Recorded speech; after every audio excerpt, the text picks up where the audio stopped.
Hello and a very warm welcome to Football This Week, your ultimate destination for all things football. I'm your host, Miha Bhardwaj Alter. In each episode, we will take you on a journey through the exhilarating highs and the nail-biting lows of the past week's matches, from the Premier League to La Liga, Serie A, Bundesliga, Champions League and beyond.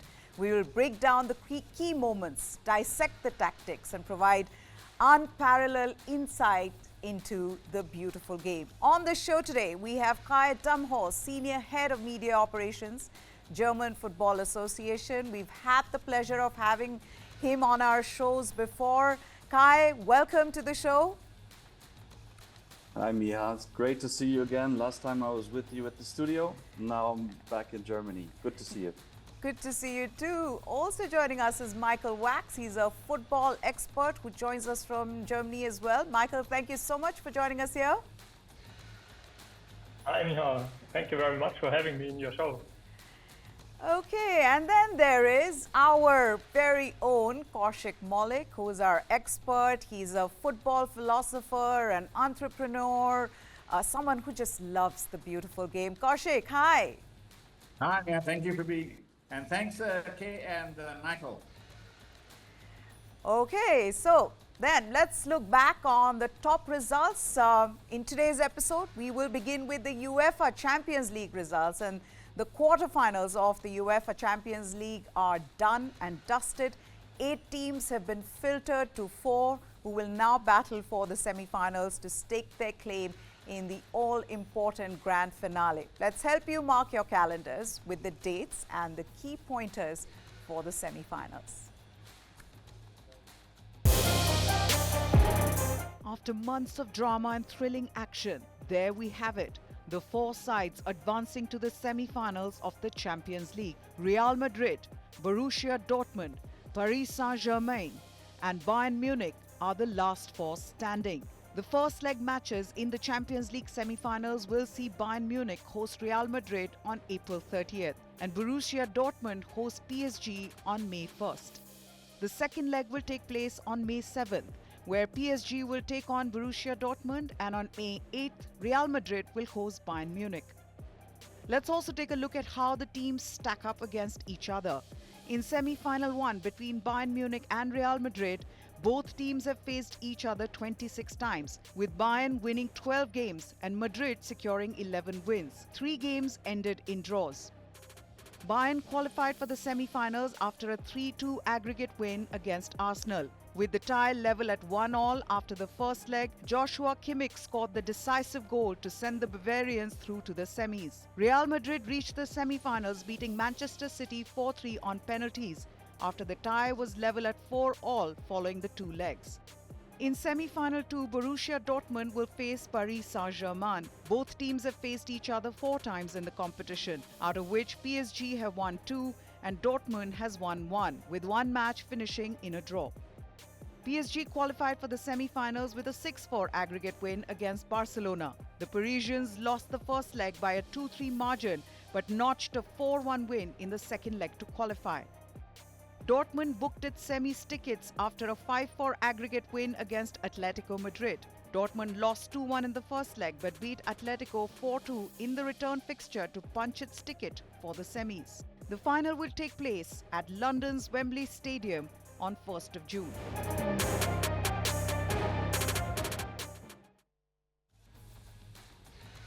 All right, now then we have a very strong German flavor on the show, and there is a very strong German flavor in the Champions League semi-finals as well. So let me first congratulate Kai and Michael on seeing 2 German teams in the Champions League, and it's good to see that. For once, we're not seeing any English teams in the semi-finals, Kai. Thank you very much, Miha. Yes, very, very exciting days for German football.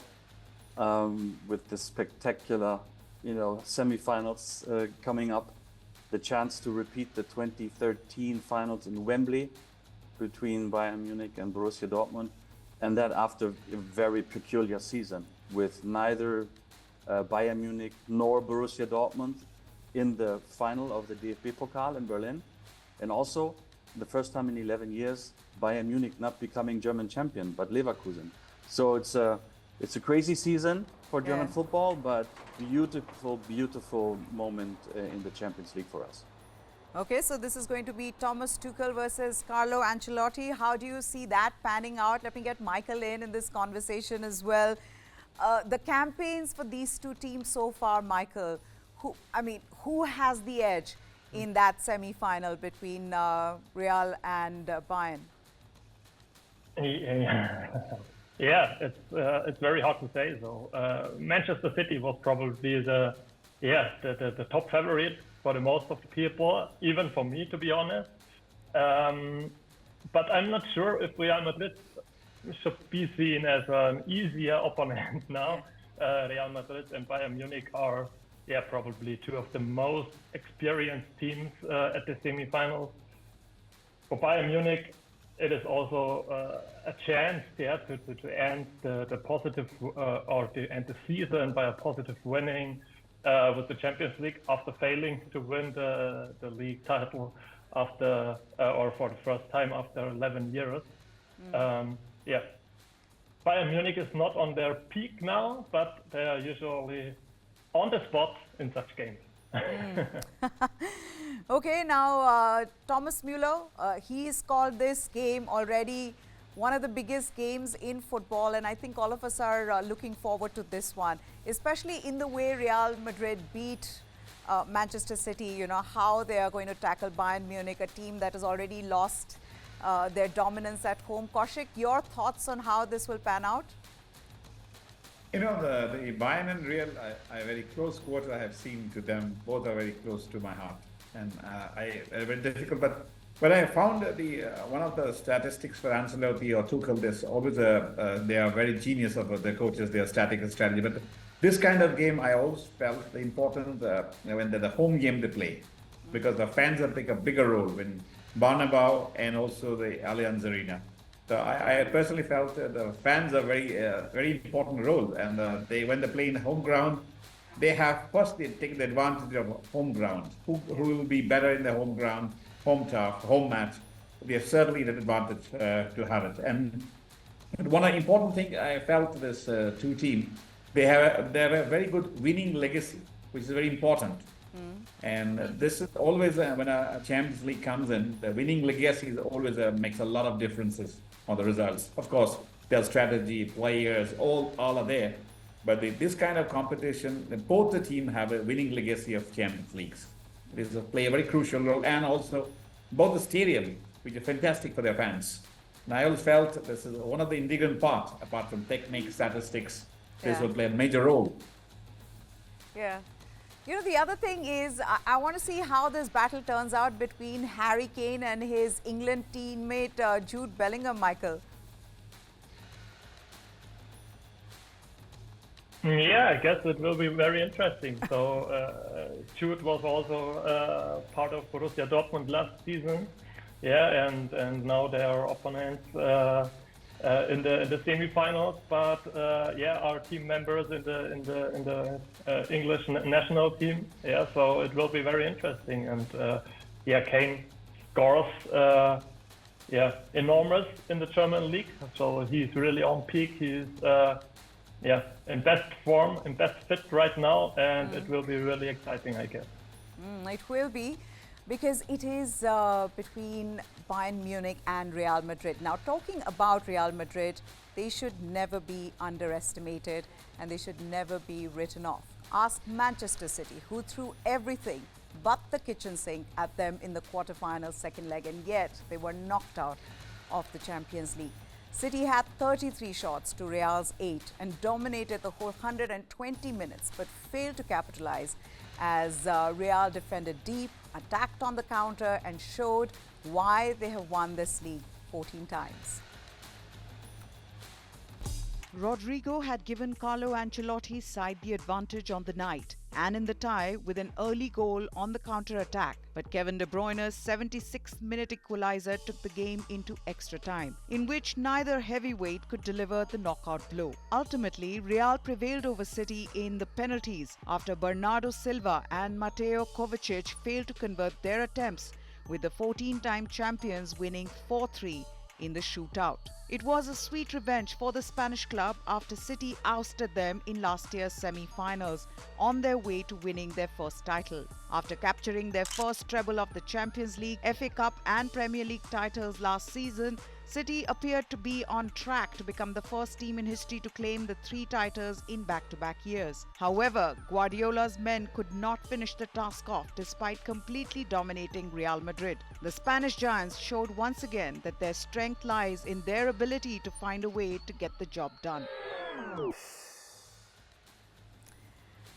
Okay, let me go to Kai on this one. How does one explain this result, especially in the way Manchester City dominated throughout the 120 minutes and then came penalties? It's almost like Ancelotti knew what to do against Manchester City. He planned it to the T and executed it perfectly. Absolutely. Manchester City obviously played the much more beautiful football, but Real Madrid, they are just phenomenal. They're just sort of like a chess game. Ancelotti knew exactly how to play this. And I had a feeling, I was watching it, and I had a feeling Madrid is actually trying to go to penalties, and they're going to go through it. It was quite clear to me. But maybe one thing I might add, of course, I watch everything through the German lens. I have to. So, and in light of the upcoming Euro 2024 in our home country, it's of course beautiful to have the Bayern Munich players go through, to have Borussia Dortmund players go through, to have Toni Kroos and Antonio Rüdiger at Real Madrid, Rüdiger scoring the winner on penalty, going through. We just had the news release, Julian Nagelsmann, our coach, is staying for the national team. So I think, you know, all of that is taking care of a lot of enthusiasm right now in light of the upcoming European Championships. Yeah, it is true. And, you know, it'll be also interesting to see how 2 ex-Bayern players play against Real Madrid, and Toni Kroos and David Alaba. But yes, coming back to this game between Manchester City and Real, you know, at the end of the day, Kaushik, it comes down to getting the job done. And Real Madrid know how to get the job done. You know, always, you know, I told you, this kind of big, their legacy sometimes works well. Real Madrid is a bigger legacy on football history. And sometime when a very close match like Manchester City and also Real, but Real has a more legacy as a footballing brand or footballing culture, which taken care of them. And they play for the, you know, when there's Real always had a very successful legacy in the Champions League. And Ancelotti is a master strategist. He exactly what Kay said, he exactly know what to do. Put him them and run back the way. But I'm really one thing I'm happy because I'm a very good fan of personally to Toni Kroos. I seen Toni Kroos when he came to Kolkata when he was young. So he was a phenomenal. So it's good to see the 2 Germans deciding and playing a very crucial role again before the World Cup, this Euro Cup comes in. What Kay is rightly said. And also a good news for German football, the Nagelsmann also extended his contract. So it'll be a really, really good moment for German football till now. Okay, Michael, I want to ask you this. How does one explain how Bernardo Silva missed that penalty? What happened there? Was it he just froze? Was it, you know, the delay in taking the penalty because the ball went into the crowd and by the time they got the ball back, you know, they all have a routine. It was just shocking, that penalty miss. And of course, Luka Modric was the happiest man there. Yes, for sure. I guess this could have an influence on that. But it seems to me that the goalkeeper from Real Madrid had really a clear plan to do that. Yeah. And as we can see in a lot of penalties, to strike into the middle, I guess, is probably way. So as a goalkeeper, I would choose to stay for 1 or 2 times during the penalties. Yeah, why not? And it's, yeah, as a result, you see, he could clear the penalty. Yeah. Okay. Then let's talk about the other game, which was Bayern Munich winning in the quarterfinals, having lost the Bundesliga after 11 years of domination. German giants Bayern Munich are looking to avoid a trophyless season, and their eyes are on the precious Champions League title. Bayern beat Arsenal with a brilliant Joshua Kimmich header to advance to the semi-finals with a 3-2 victory on aggregate.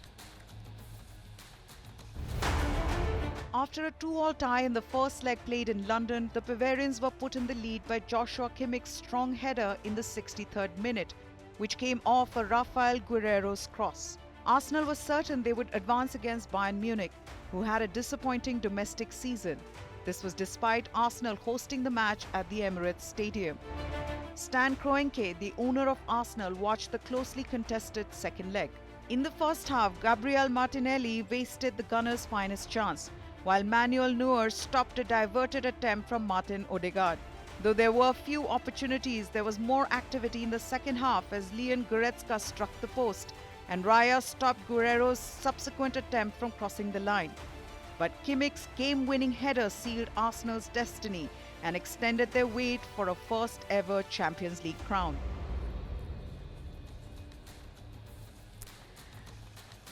Right, let me go across to Kai. Kai, how do you see Bayern's performance in this one? Defensive, but in the end, it did the job. An amazing performance by Bayern in both matches. It almost seems like there's two different Bayern Munichs, one in the league and one in the Champions League. Maybe the floodlights of European glory bring everything out of them.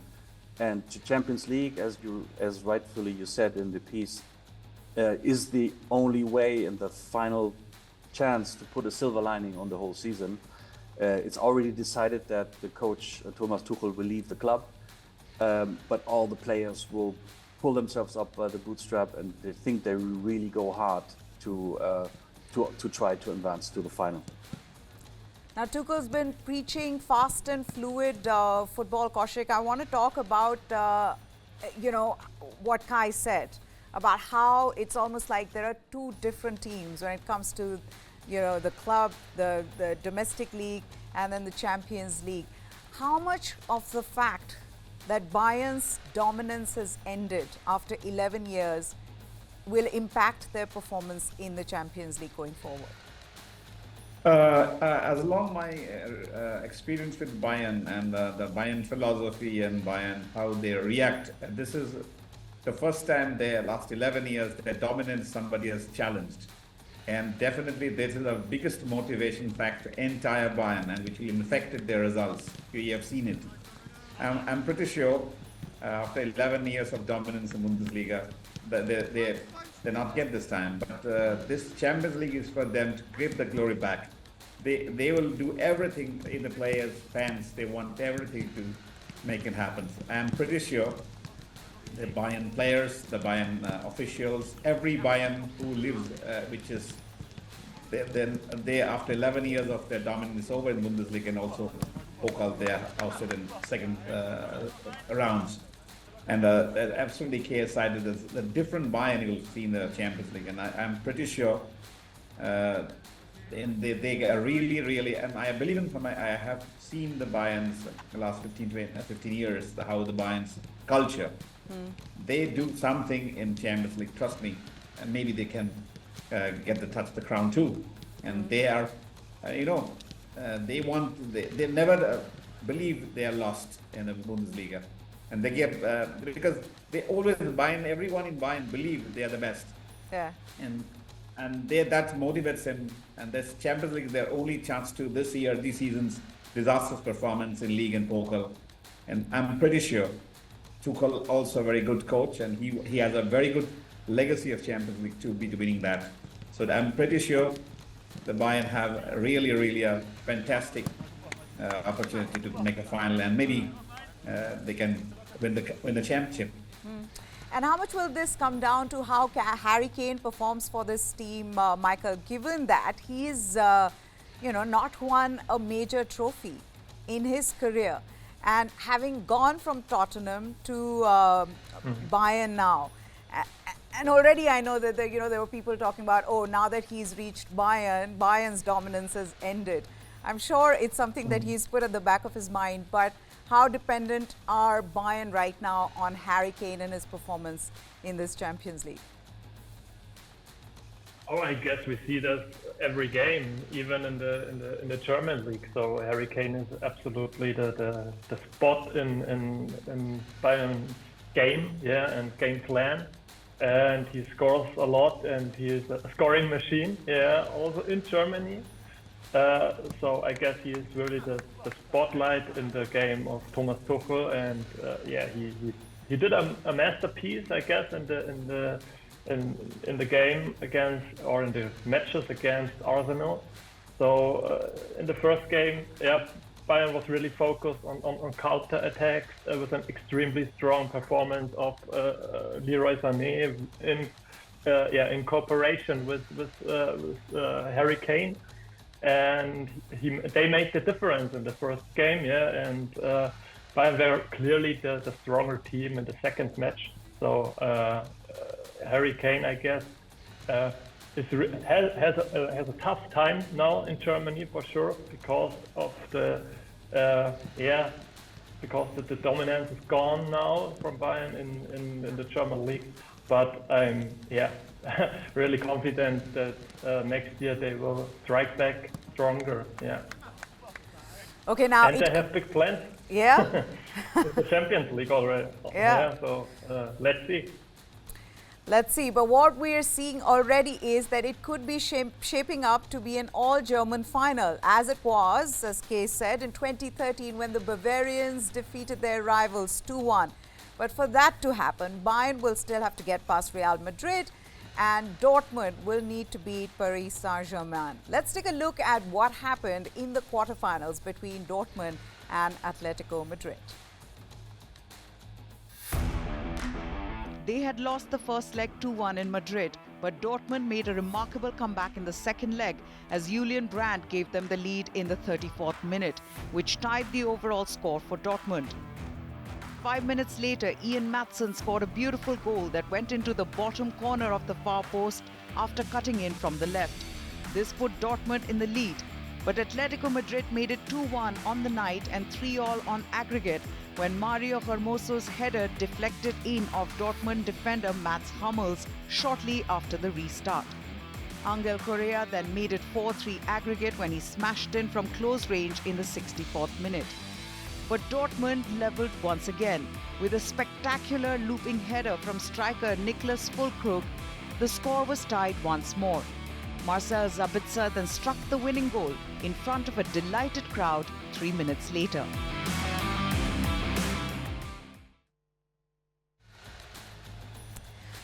Now, a lot of people will say, Kai, that Borussia Dortmund were lucky in the way they went about their Champions League campaign. Would you agree? Or you don't believe in luck at all? I don't certainly agree. I believe Borussia Dortmund played a fantastic Champions League quarterfinals. It's a little similar to the Bayern story, where Borussia Dortmund had a poor, or is having a poor season in Bundesliga. They get eliminated quickly from the cup. But under the Champions League floodlights, they come out stronger. So I believe they deserve their place in the semi-finals, and of course, fingers crossed for the semi-final against Paris Saint-Germain. Okay, I've got to ask this, Kaushik. How happy will they be with Sabitzer? I mean, you know, he'd not scored a goal, wasn't great in the last 11 games that he played, and suddenly in the last 2, he scored, he's been assisting. You know, that's the beauty of football, and that's the belief the coach and the management staff on him. And he's really a fantastic player. He could have changed the game any moment of time. And it happens in a big scenario like Champions Leagues and all the stuff. They're always a talented big player. They want to show their best, and this happened. And also, Borussia is also very long. What K.A. said, this Dortmund and Bayern, these two clubs are very dominant in their German league always for the last decade. And particularly this year, they have not raised their standard in even the Pokal and also in German League too. So they have all the players, they want all the coach, everyone wants to show this is their opportunity to show the world they are still their leaders, and that give them their own glory, to showcasing their glory. And Champions League is a platform for every player, because Euro is coming up. Every player wants to show what they have, because this is a platform, phenomenal fan, and one of the best platforms in the world to showcase their talent. And everyone wants to prove that. Like if you say, when we are discussing about the Harry Kane, he not own a major trophy, but now for him, one of the reasons he came to Bayern was to get a more Champions League flavor. And I'm pretty sure the wish of Harry Kane and have seemed like Messi in the World Cup, the last World Cup. The both has determined to do something. As for my emotional feeling about the football and about know those players a little bit in close quarter. Football this week. Now, we were talking about PSG versus Dortmund, and how will Kylian Mbappe be kept quiet? Let me go across to our experts on the show. Kaushik Maulik's here on the show. Kai Damholz, he is the senior head of media operations, German Football Association. He's on the show. There is Michael Wax, who joins us, a football expert. Gentlemen, welcome back. So yeah, the question that I'm asking all of you is that for Dortmund to win, they need to keep Mbappe quiet. This is his last season with PSG. He'll have a point to prove. How do they keep him quiet? Kai? Yes, I think that's the biggest challenge, to keeping Mbappe under control. You know, I was quite sure actually Barcelona would go through, but in the second leg, after the red card and some individual mistakes, Paris made it. So they're not to be taken lightheartedly. And but fingers crossed, of course, for Dortmund. Okay. Now, Kai was talking about this, PSG versus Barcelona. Let's look back at that game as well. In the other quarterfinal, PSG's Kylian Mbappe, he scored a brace in his team's remarkable 4-1 comeback victory against a 10-player Barcelona in the second leg, ultimately sealing a 6-4 aggregate victory. Rafinha provided Barcelona with an early lead in the 12th minute, but their hopes dwindled when they lost a player just before the half-hour mark. Ronald Araujo received a red card for a foul on Bradley Barcola, reducing Barcelona to 10 men. Ousmane Dembele, a former Barcelona forward, capitalized on the advantage and leveled the score for the visiting team in the 40th minute. And Vitinha subsequently placed them in the lead with a strike from outside the box in the 54th minute to make it 2-1 on the night and 4-all on aggregate. PSG's recovery continued when in the 61st minute, João Cancelo committed a foul on Dembele, resulting in a penalty that Mbappe expertly placed into the top corner to fire his side into the lead. As Barcelona sought a goal to force extra time, Mbappe capitalized on a counter-attack opportunity, scoring from close range and securing a place in the semi-finals against Borussia Dortmund. You know, Michael, Kaushik and Kai, what will be interesting is that if Mbappe ends up helping his team beat Dortmund and then meets Real Madrid, his future team, in the finals. But just looking at this game, what can Dortmund do? I mean, on paper, PSG a stronger side. Michael? Yes, I agree 100% to the analysis of Kai, for sure. So Paris played very well against Borussia Dortmund in the first match of the group stage. In the second match, it was very even. It was a very even game. I think Paris have a little bit of advantage, for sure. Due to their enormous speed quality on the wings with Mbappe, also with Dembele, you cannot defend this attacking quality for 180 minutes. You need to have a clear plan and resilience, for that. Dortmund must try to get a good result at home, and then, I guess Dortmund has a big chance to go back into the final in Wembley again. But that's for sure a German perspective a little bit. Okay, now this is going to bring a smile to all our experts' faces, because we're going to talk about a team that was struggling, had never won the Bundesliga, but they are Leverkusen no more. That moniker has been erased forever. Bayer Leverkusen created history as they exercised the ghosts of their past failures by winning their first ever Bundesliga title and ending an 11-year title streak for Bayern Munich. After defeating Werder Bremen 5-0, Xabi Alonso's squad stunned their fervent followers by winning the championship with 5 games to go. Leverkusen left nothing to chance and sealed their title win at the first opportunity, with Florian Wirtz bagging a hat-trick in a win that stretched their unbeaten run across all competitions to a remarkable 44 games this season. It caps an extraordinary transformation for Leverkusen since Xabi Alonso took over as coach in October 2022. The club was second bottom at the time after 8 rounds of last season, with the former Spain international eventually leading them to a 6th place finish. That momentum carried into this season with the signings of the likes of Boniface and Xhaka, who played crucial roles as they won the title. The German champions have now reached the semi-finals of the Europa League after drawing 1-1 against West Ham to win 3-1 on aggregate, and remain in contention for a treble trophy haul this season as they also face second division Kaiserslautern in the German Cup final on May 25th.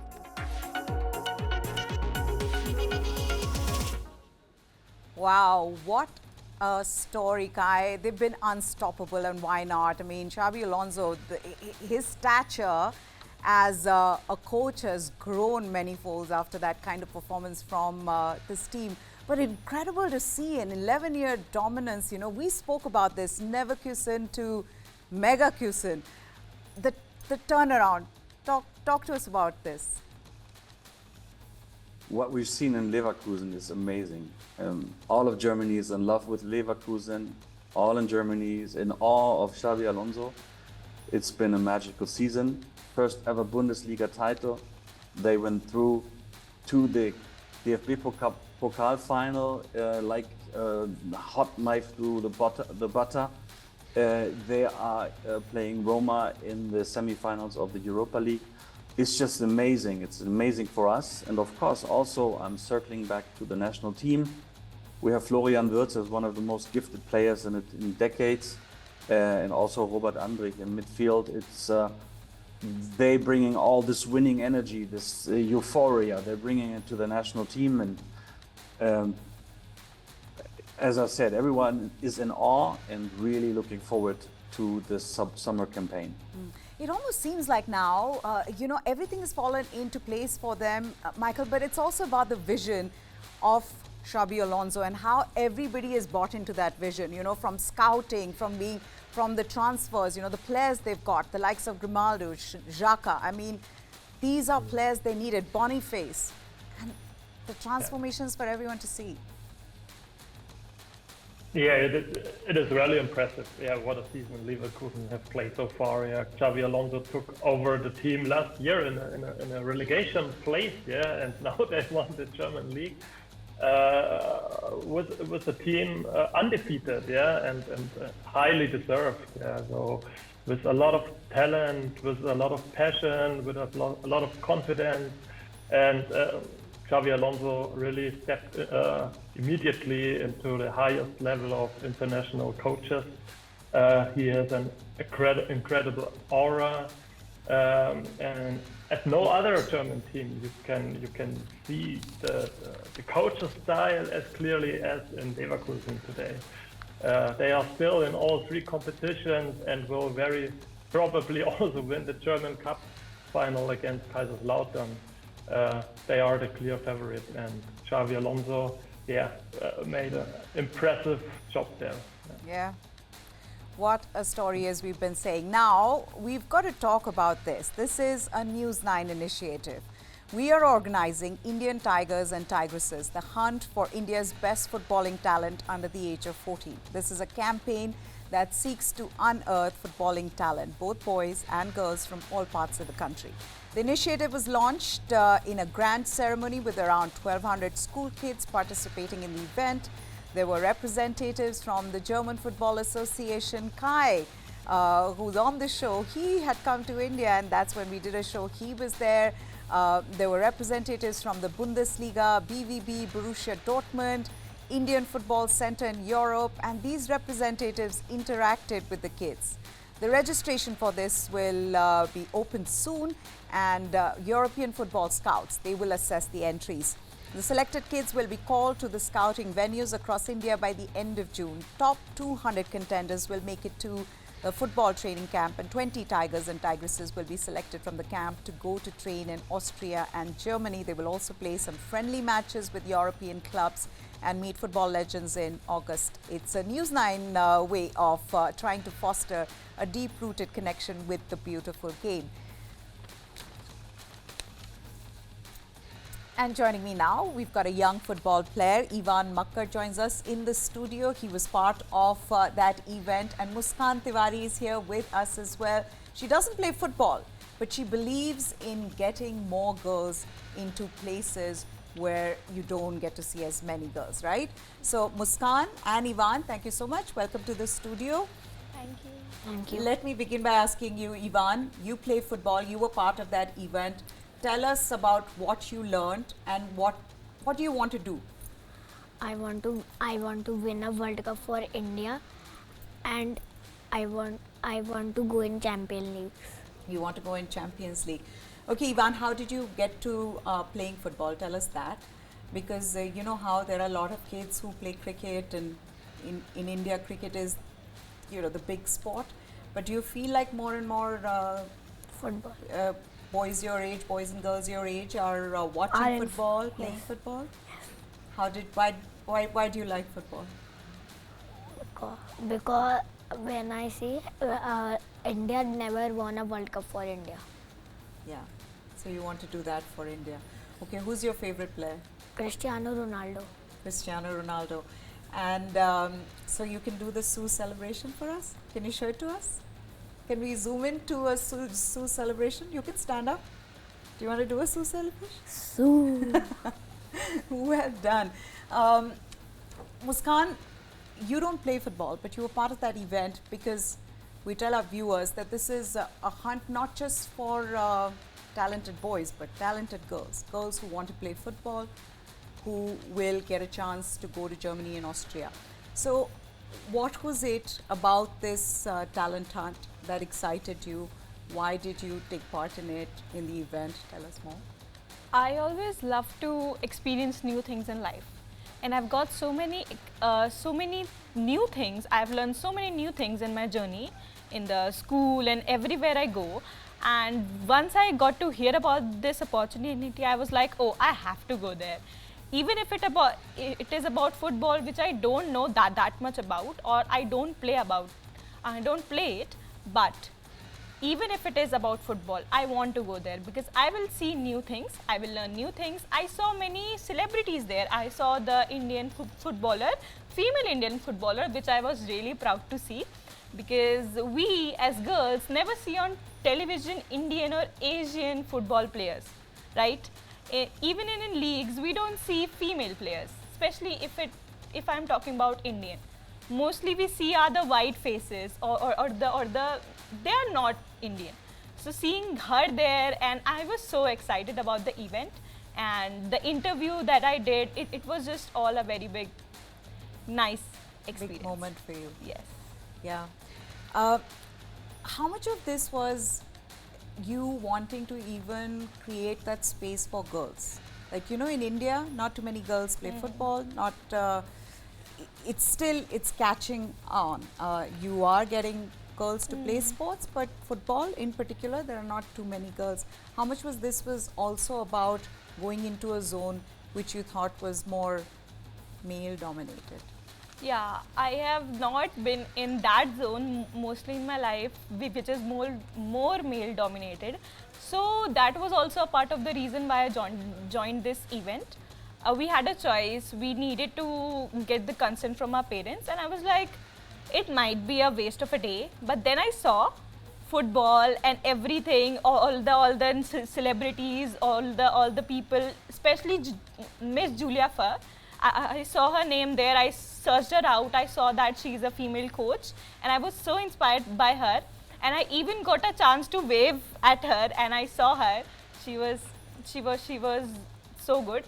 But yeah, that was a place that made me feel like, yes, females are working their way up. They are going there. They will be there someday. Absolutely. Julia is in fact, the CEO of International Operations Borussia Dortmund, Yes. one of the German clubs, along with, her being a footballer and a coach. Ivan, last question before I let you go.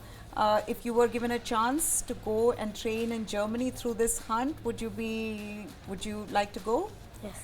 Yeah, you'd be excited to go, probably, meet some German legends. Okay, that's what we are trying to achieve here with this Indian Tigers and Tigresses, the talent hunt that is an initiative by News9. And what we're trying to do is we're trying to get kids like Ivan and Muskan as well to be part of this beautiful game, because we love this game so much and we want everybody else around us to fall in love with football. Muskan and Ivan, thank you so much for joining us. I'd also like to thank Kai, Kaushik, as well as Michael for being part of this show. Thank you, gentlemen. Well, that's it on football this week. How did you like our show? Do let us know. For now, goodbye. Thanks for watching.